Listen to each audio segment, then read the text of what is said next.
हाँ भाई, उसके बाद हम बताएंगे आपको कि जो हाइब्रिडाइजेशन है ना, उसकी सहायता से शेप का अंदाज़ा कैसे लगाया जा सकता है।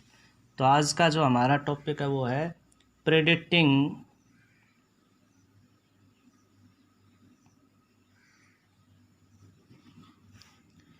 हाइब्रिडाइजेशन ऑफ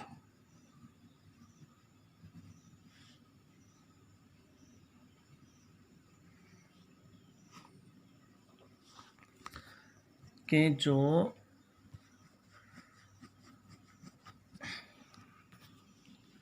हाइब्रिडेशन है एटम की, जो एटम जा रहा है वो एटम सेंट्रल एटम जो हाइब्रिडेशन में जाता है ना, एंड शेप ऑफ मॉलिक्यूल्स,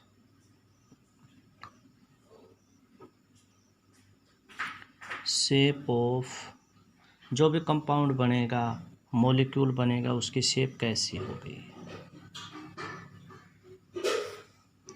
तो इसको हाइब्रिडेशन का निकालने के लिए एक फॉर्मूला है भाई, prediction of hybridisation.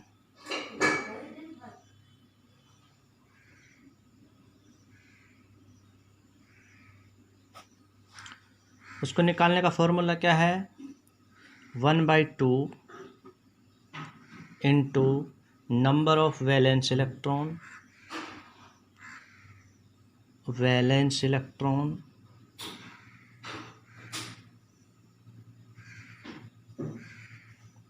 Plus number of monovalent atoms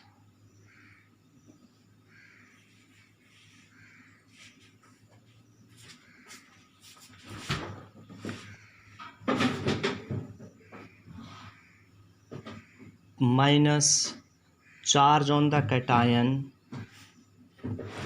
minus charge जितना कैटायन पर चार्ज है, charge on the cation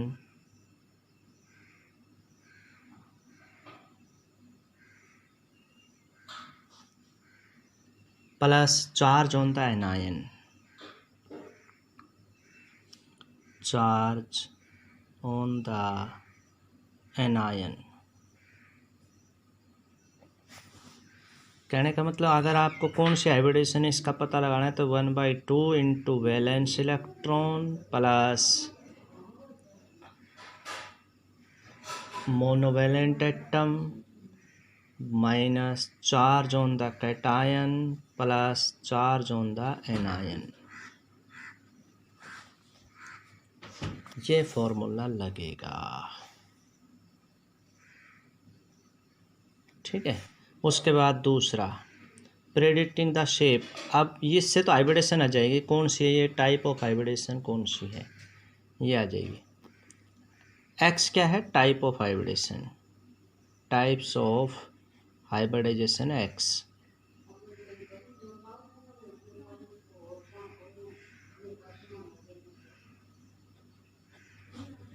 P क्या है भाई, predicting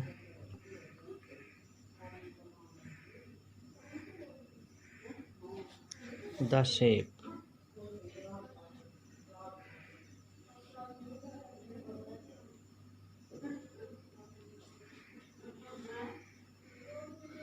of molecule.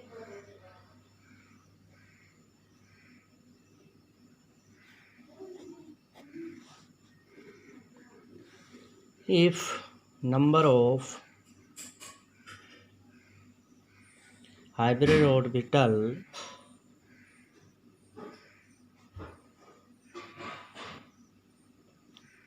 is equal to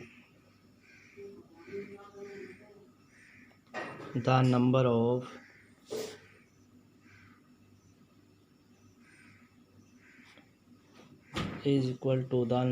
surrounding atoms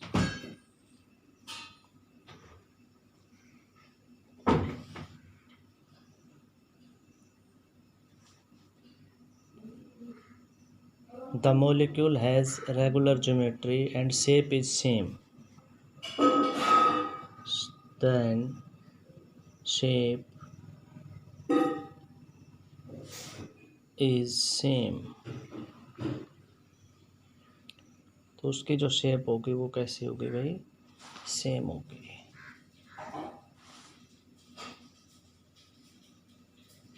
कैसे, जैसे हमने हाइब्रिडेशन प्रेडिक्ट की थी, as prediction.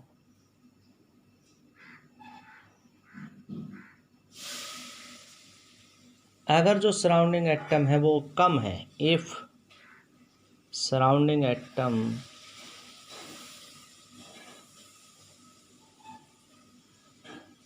Are less, surrounding atom क्या है, कम है, then number of hybrid orbital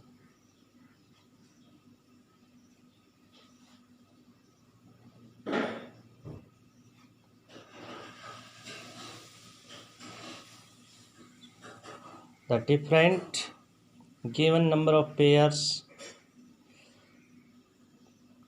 they have, the shape will have irregular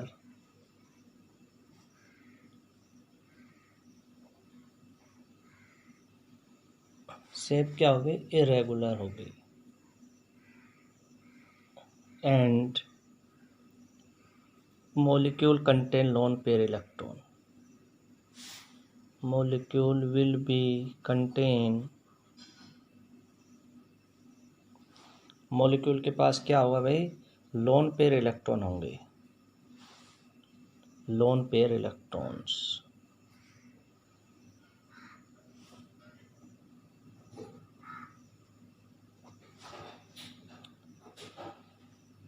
ठीक है, अब कुछ एग्जाम्पल हैं भाई,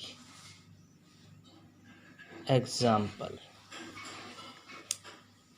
मान लीजिए हम CO2 की बात करते हैं, CO2 में, in CO2 carbon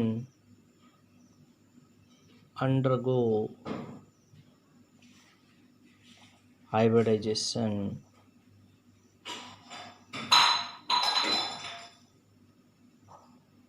as, carbon का हाइब्रिडेशन निकालना, एक्स इज इक्वल टू क्या होता है भाई, 1/2। ठीक है, अब वैलेंस इलेक्ट्रॉन देखो, कार्बन के वैलेंस इलेक्ट्रॉन हो गए 4,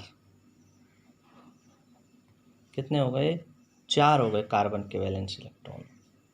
मोनोवैलेंट एटम कोई नहीं है, मोनोवैलेंट एटम नहीं है इसमें, क्योंकि 0 है इसके अंदर। कैटायन कोई भी नहीं है इसमें, कैटायन पर कोई चार्ज नहीं, एनायन पर कोई चार्ज नहीं, -0 + 0, तो ये आ गया आपका 2 लॉ बनेगी।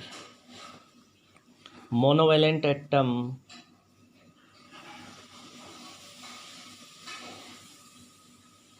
इज इक्वल टू 0, क्यों, as oxygen is found in O2 form,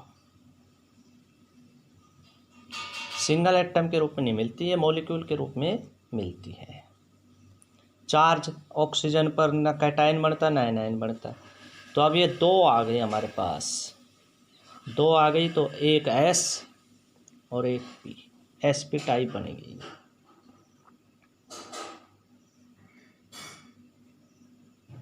दो लोब आ गई ना, एक S और एक P, अगर 3 लोब आती तो एक S और 3 P होती, that is CO2 in CO2 carbon goes to sp hybridization,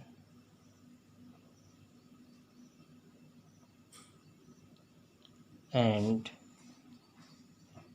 shape will be linear।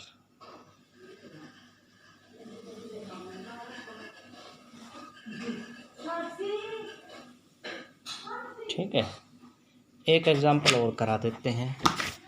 For example दूसरा एग्जांपल और देखो भाई, हाँ जी, हम करा देते हैं आपको SF6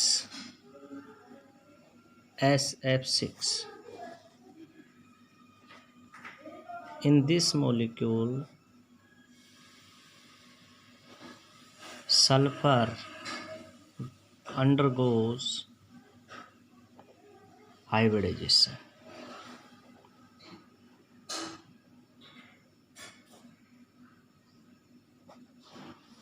तो इसके निकालने के लिए क्या है, number of hybridation sulphur X।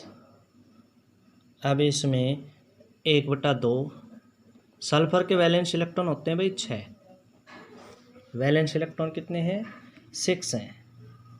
अब इसके साथ जो फ्लोरीन है ना वो सारे मोनोवैलेंट होते हैं, तो मोनोवैलेंट एटम भी कितने हो गए 6 हो गए भाई। कैटायन पर चार्ज कितना 0, एनायन पर भी कितना 0, तो -0 +0, ठीक है। तो कितना आएगा ये 6 आ गया, 6 आ गया तो sp3d2 ये हाइब्रिडेशन बनेगी। एक S की 3 P की 2 D की लोब बनेगी, टोटल 6 लोब हो गए कि नहीं, 3 और 2 5 और 1 6, और इसकी शेप होगी ऑक्टाहेड्रल।